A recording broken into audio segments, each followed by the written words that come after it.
Hello, I'm back, yes. And I'm here today, well, to apologise for having been away, but to celebrate being back and to tell you what has brought me back. And that is a new expression from Compass Box. And it's Compass Box Nectarosity. Nectarosity. Wow. What a name. Now, I do realise that you're really far more interested in what's on and in my whiskey barrel, but I do hope that you'll listen to me because I've been away for rather a long time and really because I'm training for the lay ministry. So I'm very into spirits. I am very into spirits, but one spirit has rather overtaken these. And yet, I'm old Kirk, not new Kirk, so there's a lot of interest in whiskey. And when I saw an advert come through purporting to be an email and therefore a friendly address, do you remember when people used to write to you because they liked you and they were your friends and they wanted to send news? Well, now, honestly, every email seems to be, buy me, buy me, buy me. Anyway, I was pleased to receive this one from Compass Box, because I've been a fan of theirs for many, many years. But they kind of zoomed out of my price bracket. And they've discontinued a couple of their basic core expression bottles because they ran out of the whiskies that they used to blend them. They are blenders, or they call themselves whiskey makers. What is in the name?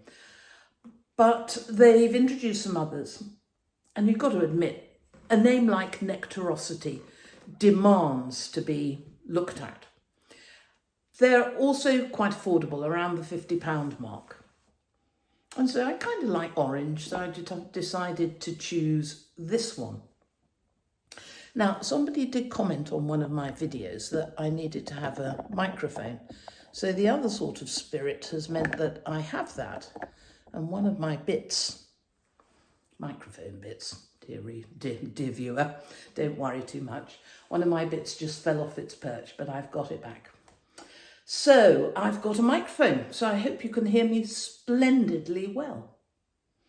Although my poor husband would always say that my voice was quite loud enough for him. Now, when I opened the Nectarosity, and you can see that I have been enjoying it. Yes, that gives me a chance to just check.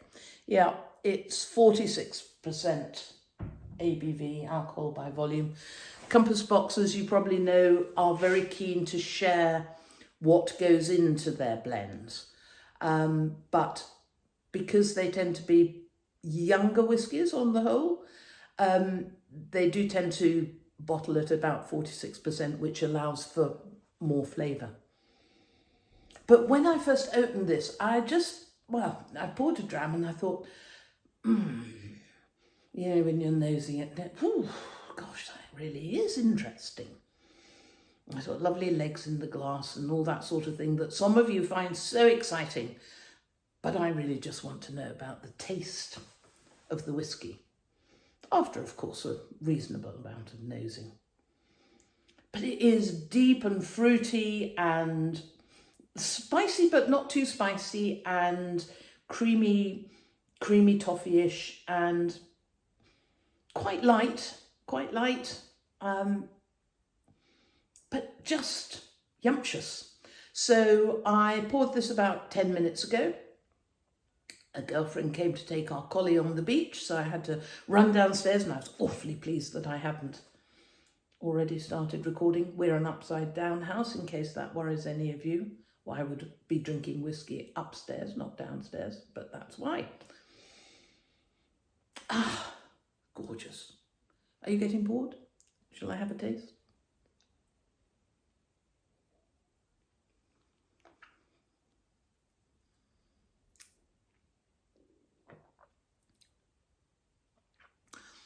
Toffee and spice and apricots and pineapple, and then, this gorgeous dance of white pepper across the middle of your tongue as you swallow.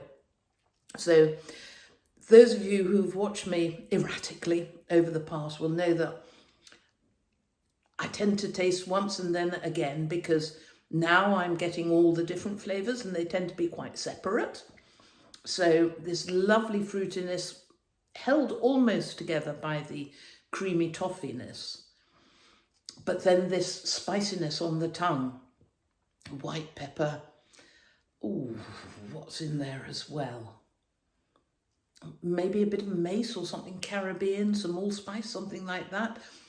Just a huge mouthful and really lovely. Look, it's not got, you know, all the heavy Christmas flavours of raisins and cherries and things like that.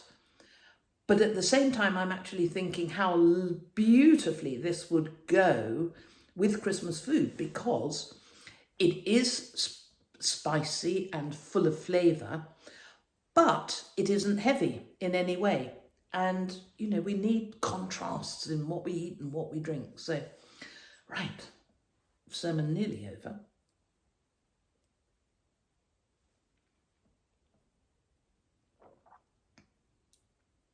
Oh, sip two. Much more stitched together. So the spice is now dancing at the edge of my tongue. The fruit is prominent, but there is this lovely creaminess in my mouth. But what is left is something really nice and warming. Now, I live in Orkney, and so our heat wave summer temperature is 20 Celsius. Generally speaking, a hot day is somewhere between 16 and 18. So I'm kind of thinking this is a perfect Orkney whisky, because it's warming enough for the winter, but it's not too much for the summer. You know, we very seldom can sit out in an evening in Orkney. But golly, this would just take the edge off the cooling of the evening temperatures. And it is just glorious. It's a wonderful colour. I can see why they put an orange label on it. 46%, so yes, it is a bit, you know, it's stronger. It's got the warmth that tends to bring. And I suppose you could argue that quite a lot of that flavour is because of the extra alcohol. And some people are about that. But I think what it's created is something that I'm really excited about as an affordable whisky to go back into the basic Compass Box offering. Because, you know, Asila is gone, I think Spice Tree is gone now, and I think maybe even Oak Cross has gone, and those three whiskies represent for me such huge milestones on my whisky journey. I also, because I just got so many people who told me that they didn't like whiskey, into whiskey, using that dram. The Oak Cross, I loved the way they'd used the French oak on the tops and bottoms of the barrels, and yes, all the excitement of the rumpus that caused with then what makes the rules with the people like the Scotch Whisky Society. And Spice Tree, it took me a little bit longer to get to it. I found it a little more disjointed, but in the end I loved it. And yeah, I've had some utterly wonderful whisky adventures with Compass Box. And I do tend to like their whiskies better straight than with a drop of water. But I know that you and I have to explore all sorts of avenues together. So I'm just going to put the tiniest twiddle. Oh, it's probably way too much. You will be shouting at me. A woman knows nothing, that she's just drowned it. It opens up the nose much, much more, as of course it always does. Very seldom adding water contains the nose. It usually opens it up, but it can alter the actual flavour of the whisky quite considerably. And I'm actually not sure that I have tasted this with water in it because it's just hit the spot as it is. Neat.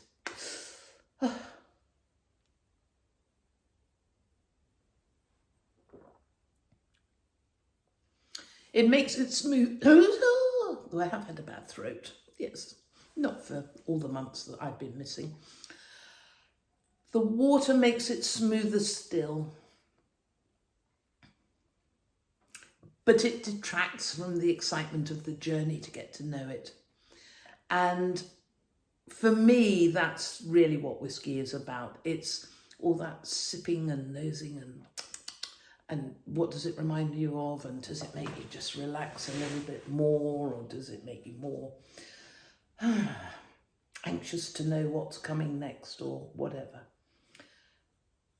Look, if you've got £50 to spend and you're looking for a whiskey that's a little bit different, if you're not, I couldn't possibly drink that, it's a blend, if you're not a dedicated single malt drinker, but are prepared to put lovely things together to make something that is more than the single whiskies would be.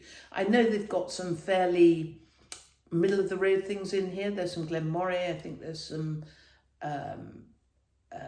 is it Ben Riach or Ben Romac? Ben Romac, I think it is. You can go online, they're sharing the information about what is in this. And that is so refreshing.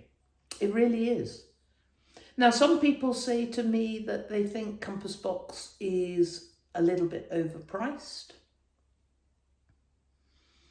In this instance, for part of their core range, I really don't think it is. Yes, it's different. Yes, they're a small company.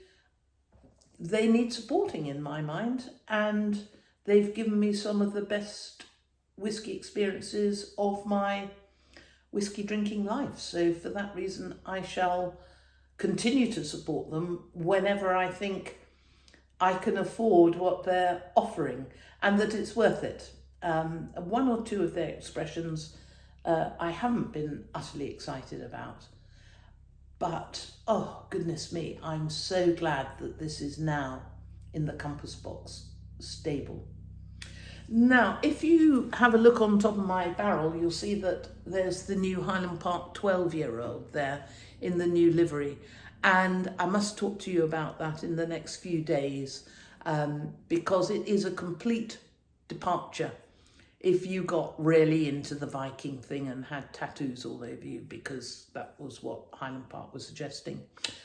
I don't know whether you can get them removed, but the new 12-year-old is so different. But that is for a different day, dear viewer, because this is all about Nectarosity.